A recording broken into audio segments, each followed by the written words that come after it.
बटाट्याला भाव नाही, मग चिप्स कसा? अंबाजोगाईच्या शेतकऱ्याचा 30 गुंठ्यात मिश्र पिकाचा प्रयोग. शेती परवडत नाही अशी ओरड सुरू असताना बीड जिल्ह्याच्या अंबाजोगाई तालुक्यातील देवळा येथील एका प्रयोगशील शेतकऱ्याने पारंपरिक शेतीला फाटा देत नवा आदर्श निर्माण केला आहे.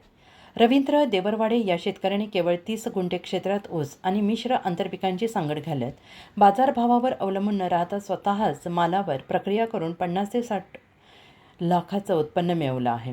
देवरवाडे यांनी आपल्या 30 गुंठे रसाच्या शेतात आधुनिक तंत्रज्ञानाचा वापर केला आहे. त्यांनी जमिनीचा पोत सुधारण्यासाठी बायोचार, बायोमिक्स आणि प्रोम यासारख्या मिश्र खतांचा वापर केला. ऊसाच्या पिकात त्यांनी लसूण, कांदा, बटाटा ही आंतरपिके घेतली. एकाच खर्चात आणि एकाच मशागतीत सर्व पिकांना खतपाणी मिळाल्याने उत्पादनाचा खर्च मोठ्या प्रमाणावर कमी झाला. केवळ 30 गुंठ्यातून देवरवाडे यांनी विक्रमी उत्पादन घेतलेलं आहे. लसूण 300 रुपये किलो, दर 150 रुपये प्रति किलो. कांदा 1500 किलो, दर 10 रुपये प्रति किलो. बटाटा एकूण 6 टन उत्पादन, ऊस 40 टन ऊस निघेल असा शेतकऱ्याचा अंदाज आहे. बाजारपेठेत बटाट्याला कवडीमोल भाव मिळत असल्याने उत्पादन खर्च निघणे कठीण झाले आहे. व्यापाऱ्यांच्या दयेवर अवलंबून राहण्यापेक्षा देवरवाडे यांनी धाडसी निर्णय घेतला. त्यांनी पिकवलेल्या 6 टन बटाट्यांपैकी 3 टन बटाटे विकले. उर्वरित 1500 किलो बटाट्यांवर स्वतःच प्रक्रिया करून त्याचे चिप्स तयार केले. ज्या बटाट्याला बाजारात भाव नव्हता त्या बटाट्यापासून बनवलेल्या चिप्सला आता 200 ते 250 प्रति किलो असा उच्चांकी दर मिळतो आहे. या मूल्यवर्धनामुळे शेतकऱ्याचा नफा तर अनेक पटीने वाढला आहे. खर्च वजा जाता केवळ या 30 गुंठ्यातील आंतरपिकांमधून देवरवाडे यांना 50 ते 60 हजार रुपयांचे उत्पन्न मिळणार आहे. मुख्य पीक असलेला ऊस अद्याप शेतातच असून त्याचे उत्पन्न वेगळे निघणार आहे. कमी क्षेत्रात नियोजनबद्ध शेती आणि शेतीमालावर प्रक्रिया केल्यास शेतकरी खऱ्या अर्थानं आर्थिकदृष्ट्या सक्षम होऊ शकतो, हेच रवींद्र देवरवाडे यांनी आपल्या प्रयोगातून दाखवून दिलं आहे. त्यांच्या या प्रयोगाचे परिसरात कौतुक होते आहे.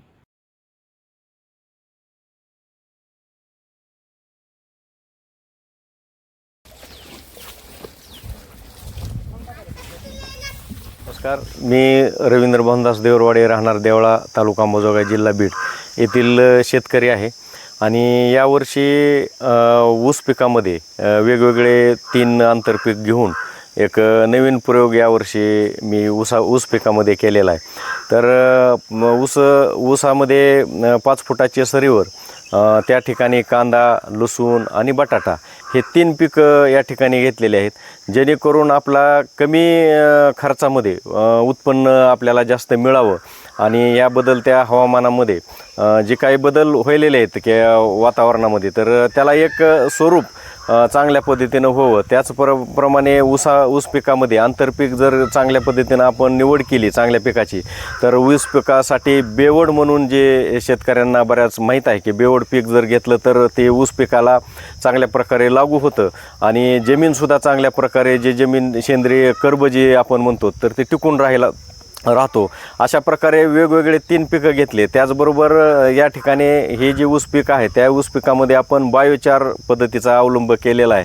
जे विद्यापीठानं सांगितलेलं की सगळ्यात जास्त सेंद्रिय कर्ब शेतीचा वाढवण्यासाठी अतिशय बायोचार महत्त्वाचा आहे. तर त्या बायोचारचा सुद्धा आपण त्याच्या ठिकाणी वापर केलेला आहे. त्याचबरोबर विद्यापीठाचे वेगवेगळे जे काही आपण जैविक सेंद्रिय खतं आहेत, मग बायोमिक्ससारखं असेल किंवा बाकीचे आपल्या घरी भट्टी लावून तयार करणे असेल, घनामृतसारखे, जीवामृतसारखे, तर ह्याचा कमी खर्चामध्ये आपण एक चांगल्या पद्धतीनं उत्पादन घेऊ शकतो का म्हणून एक असा प्रयोग नवीन केलेला होता. त्या प्रयोगामध्ये बटाटे आपण 4 क्विंटलची लागवड केलेली होती. ज्योती म्हणजे बटाट्याची लागवड आपण त्या ठिकाणी केलेली होती. आणि त्याचमध्ये कांदा, लसूण आपण घरी खाण्यापुरता सुद्धा होईल आणि त्याचप्रमाणे त्याची विक्री करून 4 पैसे बी आपल्या हातात होईल. कारण आंतरपिकाला वेगळा कुठला बेसळ डोस किंवा वेगळे फवारण्या, खतं किंवा पाणी हे त्याला द्यायची गरज पडत नाही. आणि ऊसाचा खर्च हे चांगल्या पद्धतीनं होईल. आणि मशागतीचा सुद्धा खर्च आपला ह्यात 3 पिकं घेतल्यामुळं वाचेल. अशा पद्धतीनं हे केलं. तर जवळजवळ बटाटे जे आहेत ते 6-6.5 टन बटाटा या ठिकाणी चांगल्या पद्धतीनं निघाला. त्याची साईज जर बघायला गेलं तर साधारणतः अर्धा किलोपर्यंतचा बटाटा चांगल्या प्रकारे पोचला होता बेडवर असल्यामुळं. आणि त्याचबरोबर त्याच्यामध्ये जे कांदा होता तर ते कांदा जवळजवळ 1500-1600 किलो कांदा या ठिकाणी झालेला आहे. आणि जवळजवळ 200-250 किलो लसूण या ठिकाणी त्याच्यामध्ये याच्यामध्ये झालेला आहे. ह्याचं जर आपण आर्थिक गणित जर बांधायला गेलं तर वेगळा खर्च या तिन्ही पिकाला करावा लागला नाही, कारण एकच मुख्य पीक जे आहे ऊस, तर ह्याचाच आपण फक्त खर्च केलेला आहे आणि त्याच्यातून आपण जैविक आणि मिश्र खतं ह्याचा जास्तीत जास्त आपण त्याला वापर केलेला आहे. केवळ म्हणजे रासायनिकचाच बेसुमार वापर किंवा कीटकनाशकाचा वापर ह्याच्यामध्ये अत्यंत अल्प प्रमाणामध्ये केलेला आहे आणि जैविक आणि सेंद्रिय खतावर जास्त भर दिलेला आहे. तर ह्याच्यामध्ये जर साधारण आपण आर्थिक गणितामध्ये बघितलं तर बटाटा हा आज सध्या मार्केटमध्ये त्याचे भाव पडलेले आहेत, कारण 2-3 वर्षाचा अभ्यास केला आणि अभ्यास करून बटाटा पिकाची लागवड केली ती बेवड एक चांगलं उसाला होतं आहे ह्या बी दृष्टिकोनातून आणि चांगले पैसे येतील ह्याही दृष्टिकोनातून बटाटा पिकाची लागवड केली ती. परंतु युद्धजन्य परिस्थिती तसेच या ठिकाणी अवकाळी पाऊस गारा ह्याचा त्या आठवड्यामध्ये शेवटच्या टप्प्यामध्ये खूप मोठा परिणाम झाला आणि मार्केटवर सध्या भाजीपाला असेल किंवा बाकी कुठल्याच भावाला सध्या पिकाला भाव नसल्यामुळे बटाट्याला यावर्षीसुद्धा मला चांगला भाव यावर्षी मिळाला नाही, म्हणून हा बटाटा हा नाशिवंत आहे. तर मी त्या ठिकाणी जाग्यावरच 15 रुपये 12 रुपये 13 रुपये प्रमाणे जाग्यावर बटाटा चिप्स जे आहे ती सोशल मीडियाचा वापर केला, म्हणजे शेतकऱ्यांना एक खचून न जाता आपण त्याच्यातूनच मार्ग काढावा अशा पद्धतीनं मार्ग काढला आणि जवळजवळ 3-3.5 टनापर्यंत बटाटा जाग्यावरून विक्री झाला.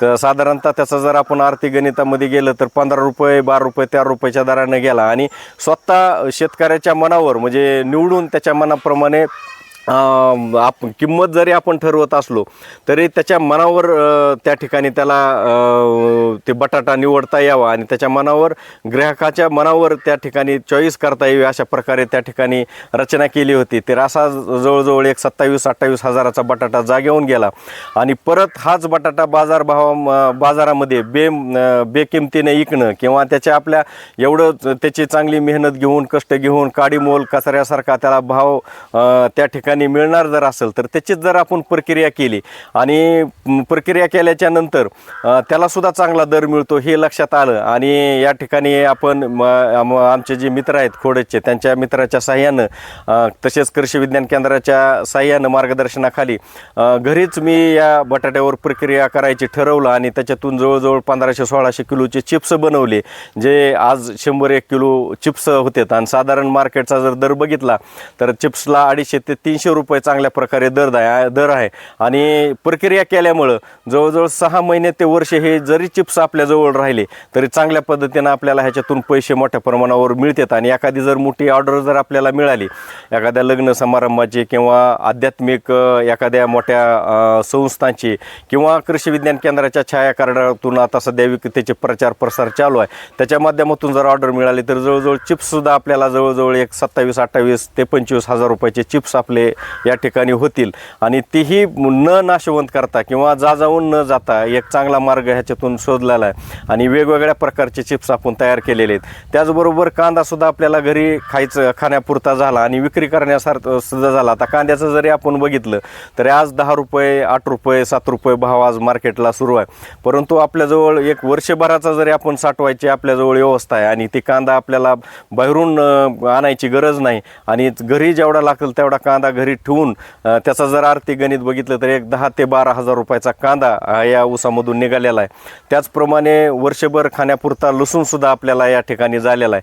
त्याचा साधारण आपण 150 रुपये 100 रुपयाचा जरी मार्केटचा रेट पकडला तरी त्याचेसुद्धा एक 8 ते 10 हजार रुपयाचा लसूण या ऊस पिकातून निघालेला आहे आणि ह्याच्यामध्ये वेगळा कुठला असा खर्च या पिकाला कुठला करायला लागला नाही, कारण शेतकऱ्यांनी सुद्धा असे नवीन नवीन प्रयोग करून ज्यांच्याकडे अल्पभूधारक शेतकरी असतील किंवा बहुधारक जरी शेतकरी असतील तरी थोड्याफार प्रमाणावर 1 एकर 2 एकर क्षेत्रावर असे आणि घरचे आता शेतीमध्ये तर मजुरांची संख्या तर वरचेवर भीषण समस्या जाणवत आहे, तर घरचे जर करणारे असतील तर असे घरच्या करणाऱ्यांसाठी सुद्धा एक खूप छानसं असं मॉडेल या ठिकाणी म्हणजे या प्रयोगाच्या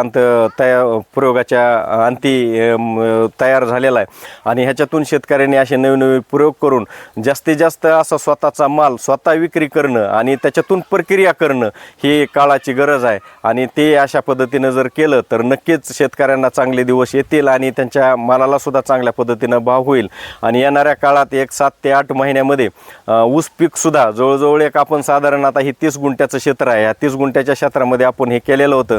ऊसाचं जरी आपण ॲव्हरेज बघितलं तर ह्या 30 गुंठ्यामध्ये 40-45 आता मेहनत घेतली आणि 40-45 टन जरी ऊस झाला तर साधारण आपल्याला लाख ते सव्वा लाख रुपये या ऊसामधून सुद्धा आपल्याला चांगले पैसे या ठिकाणी मिळू शकतात आणि कमी खर्चावर केवळ रासायनिक खताचा वापर किंवा कीटकनाशकाचा वापर न करता आपण मिश्र शेतीचा अवलंबन करून सुद्धा चांगल्या पद्धतीनं उत्पादन कमी खर्चामध्ये घेऊ शकतो. हा या प्रयोगामधून मला समजलं आहे.